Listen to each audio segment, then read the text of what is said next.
Hey guys, I know I normally do My Little Pony toy reviews, but I felt like I had to do something a little sentimental to myself today. I don't know how many people out there are Nintendo fans or grew up with it like I did. I've had really nothing but Nintendo consoles my whole life. I grew up with my 64, and then I got the Game Boy Color, and then it went on from there. The only other console I've ever had that wasn't Nintendo was a 360, which I promptly sold a few months later, because it wasn't worth it, in my opinion, but that's something else entirely.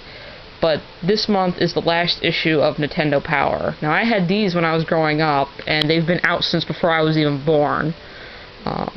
And I feel like a little part of me is, like, dying knowing this is the final one. But, yeah. The cover itself is actually based off the original Nintendo Power cover, which had a retro King Koopa, retro Mario, and everything, but it's modeled just like the first one, which I thought was really cool of Nintendo to do. As far as I know of the reason it's the last issue, I think Nintendo had an issue with the publishing company, and that's why it's ending. Just like the original one, it has a poster that came with it, which is really nice. I don't know what the original poster was, but this one is like every single Nintendo Power cover that's been out. There's 285 Nintendo Power issues, and I think this one also includes different variety ones as well. But yeah, like I said, this one's mainly just a sentimental kind of thing for myself. Kind of in memory of it, I've actually pulled out my old Game Boy and I started playing Pokemon again. Going through on Pokemon Red version. Remembering all the fun times I used to have when I would get these every month when I was a kid, and I would get the games that would go with it and go from there. All throughout it, it has mentions that this is the last issue. It kind of went out with a bang with articles from fans and from their editors and all that, talking about what the magazine means to them, insights and everything. It still has a lot of the things, but this is one of my favorite Nintendo Power's all-time favorite games. Like, the number of issues, 285, they go through their top 285 games that have ever graced the magazine and their consoles. Everything ranging from Conquer to Kirby to Super Smash Brothers to Pokemon, Zelda, Mario. If it's been on a console, you can name it, it's probably going to show up in here in some form or another. But yeah, the top game is honestly no surprise, Ocarina of Time, which I actually have a gold cartridge of.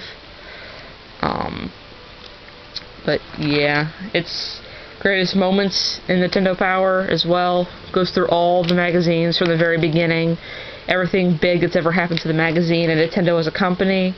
Talks about the release of like Pokemon and special covers, Donkey Kong Country, Samus, Super Mario 64 in the corner there. I miss all this stuff.